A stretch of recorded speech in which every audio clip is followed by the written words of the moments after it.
നീണ്ട പതിറ്റാണ്ടുകളുടെ നിഴൽ യുദ്ധങ്ങൾക്ക് ശേഷം ഇറാനും ഇസ്രായേലും തമ്മിലുള്ള സംഘർഷം തുറന്ന ഒരു യുദ്ധത്തിലേക്ക് എത്തിയിരിക്കുകയാണ്. ഇന്ന് പുലർച്ചെ 100-ൽ കൂടുതൽ ഡ്രോണുകളും മിസൈലുകളുമാണ് ഇറാൻ ഇസ്രായേലിലേക്ക് തൊടുത്തുവിട്ടിരിക്കുന്നത്.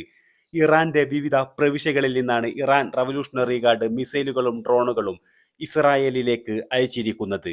സിറിയയിൽ നിന്ന് ഇറാൻ സൈന്യം ഇസ്രായേലിന് നേരെ ആക്രമണം നടത്തുമെന്നാണ് പൊതുവെ കരുതിയിരുന്നത് എങ്കിലും ആ കണക്ക് കൂട്ടലുകളെല്ലാം തെറ്റിച്ചുകൊണ്ട് 1725 കിലോമീറ്റർ അകലെയുള്ള ഇറാനിൽ നിന്നും നേരിട്ട് ഇസ്രായേലിന് നേർക്ക് കനത്ത ആക്രമണമാണ് ഇറാൻ റവല്യൂഷണറി ഗാർഡ് നടത്തിയിരിക്കുന്നത്.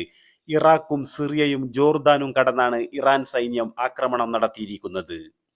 ഇറാഖിന് മുകളിൽ വെച്ച് അമേരിക്കൻ സൈന്യവും ജോർദാനിൽ വെച്ച് ജോർദാൻ സൈന്യവും ഇറാന്റെ ചില മിസൈലുകളും ഡ്രോണുകളും തകർത്തിട്ടുണ്ട് എന്നാണ് പുറത്തുവരുന്ന റിപ്പോർട്ടുകൾ. ജെറുസലേം, ടെല്ലവീവ് എന്നിവിടങ്ങളിലാണ് ഇറാൻ ആക്രമണം നടത്തിയത് എന്നാണ് പുറത്തുവരുന്ന വാർത്തകൾ. ബെൻഗുരിയോൺ എയർപോർട്ടിൽ ഇറാന്റെ മിസൈൽ പതിച്ചു എന്ന വാർത്തകളും പുറത്തുവരുന്നുണ്ട്. ഇറാൻ അയച്ച നിരവധി മിസൈലുകളും ഡ്രോണുകളും തകർത്തതായി ഇസ്രായേൽ സൈനിക വക്താവായ ഡാനിയൽ ഹെഗറി അവകാശപ്പെട്ടിട്ടുണ്ട്. ഇറാന്റെ ആക്രമണം മുൻകൂട്ടി കണ്ടുകൊണ്ട് തയ്യാറെടുപ്പുകൾ നടത്തിയതുകൊണ്ട് തന്നെ ഇസ്രായേലിൽ മരണങ്ങൾ സംഭവിച്ചിട്ടില്ല എന്നാണ് മണിക്കൂറുകൾക്ക് മുമ്പ് ഇസ്രായേൽ സൈന്യം പ്രതികരിച്ചത്.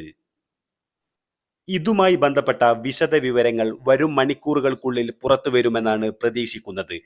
ഇസ്രായേലിനെ സംരക്ഷിക്കുന്നതിന് വേണ്ടി അമേരിക്ക ഇടപെട്ടാൽ ഗുരുതരമായ പ്രത്യാഘാതങ്ങൾ ഉണ്ടാകുമെന്ന് ഇറാൻ അമേരിക്കക്ക് മുന്നറിയിപ്പ് നൽകിയിരിക്കുകയാണ്. കുവൈത്ത്, തുർക്കി, ഖത്തർ തുടങ്ങിയ രാജ്യങ്ങൾ തങ്ങളുടെ രാജ്യത്തുള്ള അമേരിക്കയുടെ സൈനിക താവളങ്ങൾ ഉപയോഗിച്ചുകൊണ്ട് ഇറാനെതിരെ സൈനിക നീക്കങ്ങൾ നടത്താൻ പാടില്ല എന്ന് അമേരിക്കയോട് ആവശ്യപ്പെട്ടിട്ടുണ്ട്. ഇറാന്റെ ആക്രമണത്തിന് കനത്ത തിരിച്ചടിയുണ്ടാകുമെന്ന് ഇസ്രായേൽ മുന്നറിയിപ്പ് നൽകിയിരിക്കുകയാണ്. ഇസ്രായേലിൽ നിന്നുള്ള ഏത് ആക്രമണവും നേരിടാൻ തയ്യാറാണെന്ന് ഇറാൻ സൈന്യവും അറിയിച്ചതോടെ ഇരുഭാഗത്തു നിന്നും അതിശക്തമായ ആക്രമണങ്ങൾ ഉണ്ടാകുമെന്നാണ് പ്രതീക്ഷിക്കുന്നത്.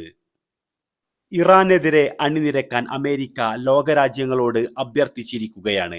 കണ്ടറിയാം ഇനി വരും മണിക്കൂറുകൾക്കുള്ളിൽ മിഡിൽ ഈസ്റ്റിൽ എന്താണ് സംഭവിക്കുക എന്നത്.